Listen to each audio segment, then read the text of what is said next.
Hello everyone, I hope all of you are fine. I am Avneet Kaur.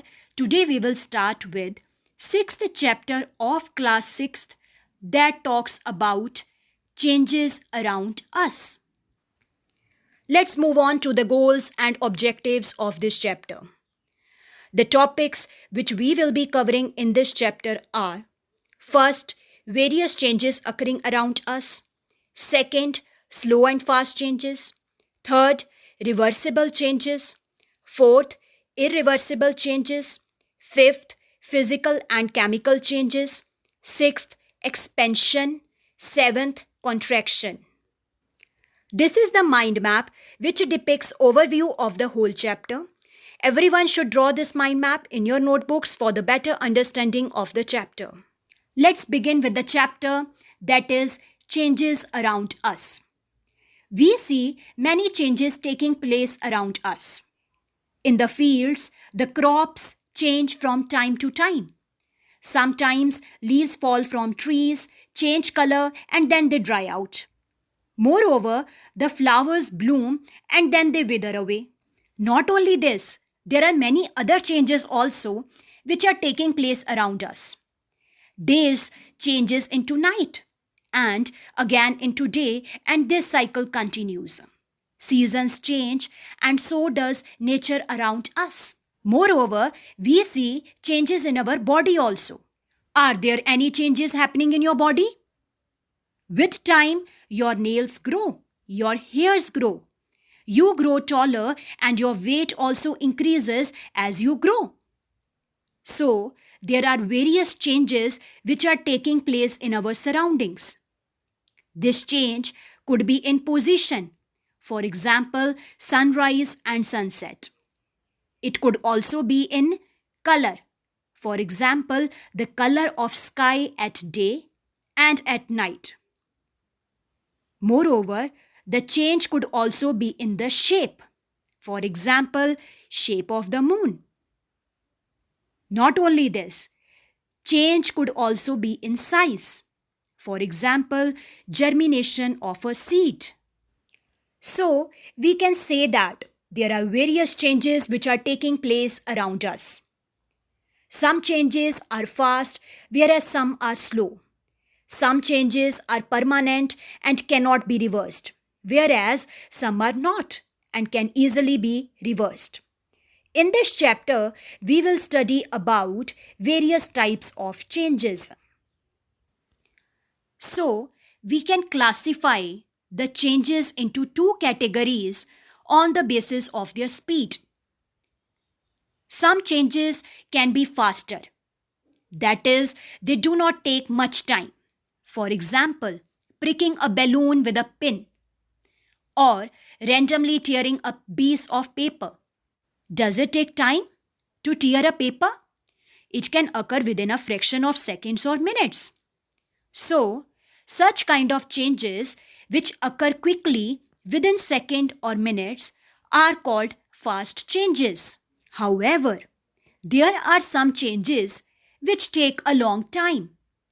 Such kind of changes are called slow changes. For example, the process of a baby growing into an adult, or the change of seasons take more time.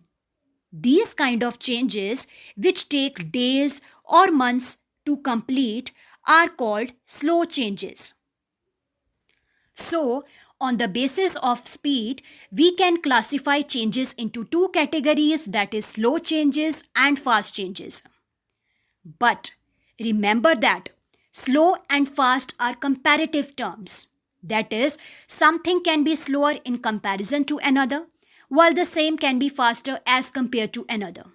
For example, growth of a bud to a flower may be slower in comparison to sprouting, whereas it can be faster in comparison to a seed growing into a tree. So, the process of a baby growing into an adult is slow change, as it takes a lot of time to complete. In the same manner, growth of a plant is also a slow change, as it takes a lot of time. Let's talk about reversible and irreversible changes. On the basis of reversibility, we can classify the changes into two categories, that is, reversible and irreversible changes. Reversible changes are those changes which can be reversed, whereas the changes which cannot be reversed are called irreversible changes. What happens to an ice cream if you do not finish it quickly? It melts. Can you change the molten ice cream back into a solid? Yes. Just keep it in the freezer, molten ice cream can be changed back into its solid form. Thus, melting is a reversible change. Even melting of butter and chocolate are also reversible changes. So, melting of ice cream, butter, and chocolate are all reversible changes. What about changes like condensation, freezing, and evaporation of materials? If you take out ice cubes from the freezer and keep them outside for some time, the ice cubes will absorb heat from the surrounding and they will melt. When this water is heated for some time, it starts boiling and steam escapes from the container. This is what we call as evaporation.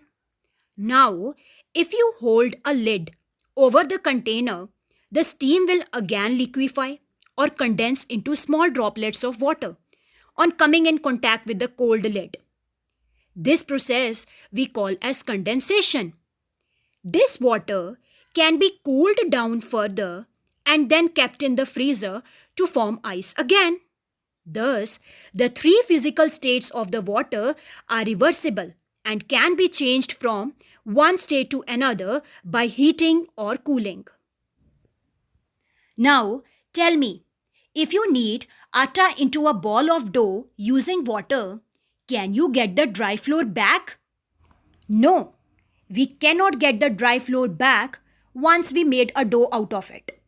So, it is irreversible change. Now, if I tell you to roll the dough into a circular shape, can you change it back into a dough? Yes, we can get back dough from a rolled chapati if we are not satisfied with its shape. So, after this, if I tell you to put the rolled dough on a pan and heat it to make a chapati, now, can you change the chapati back into a dough? Definitely no. We cannot get the dough back once the chapati has been cooked. So, it is irreversible change. Now, let's talk about turning of water into ice. Is it reversible or irreversible? When we put some water in the freezer of a refrigerator, the water will be turned into ice. But when you will keep the ice at the room temperature for some time, ice will be melted and it will change into water again. So, it is reversible change. Now, let's talk about irreversible changes. The changes which cannot be reversed are called irreversible changes. There are a large number of irreversible changes that take place around us. These result in a new material being produced, which may or may not be useful to us. In this picture, can you see a bud blooming into a flower? Is it reversible or irreversible? Definitely, it is an irreversible change because flowers cannot change back into buds. So, it is irreversible change. Even ripening of fruits is also an irreversible change because it is not possible to get back the raw fruit from the ripened or mature fruit. In this figure, can you see a paper burning? The burning of paper is also an irreversible change. Once the paper is burnt, it will convert into ash. And can we get the original paper back again? No. So, it is irreversible change. Now, tell me, cooking of the food will come in which category? Reversible or irreversible? Cooking of food is an irreversible change because we cannot get back the ingredients in their original form after cooking them. Once you have baked the cake, can you get all its ingredients back again? No. So it is irreversible change. Coming on to the physical and chemical changes. There are some changes in which new substances are formed, and in some changes, no new substances are formed, but only the shape or state is changed. For example, in case of the water changing into ice, the liquid state is converted into solid state, but there is no change in the nature of the substance. So it is a physical change. And what are chemical changes? These are those changes in which the nature of the substance changes. They are called chemical changes. For example, changing of milk into curd is a chemical change. Burning of wood is also a chemical change. Rusting of iron is also a chemical change. Rusting is a process in which the metal is coated with a substance due to the action of air and water. For example, there is an orangish layer on iron due to rusting. Due to rusting or corrosion, a metal loses its shine. Rusting or corrosion is also a chemical change. So, this was all about today's video lecture. In this video lecture, the topics which we have covered are reversible and irreversible changes, slow changes and fast changes. Also, we studied some of the examples of physical changes and chemical changes. Rest of the topics will be covered in the next video lecture. Thank you.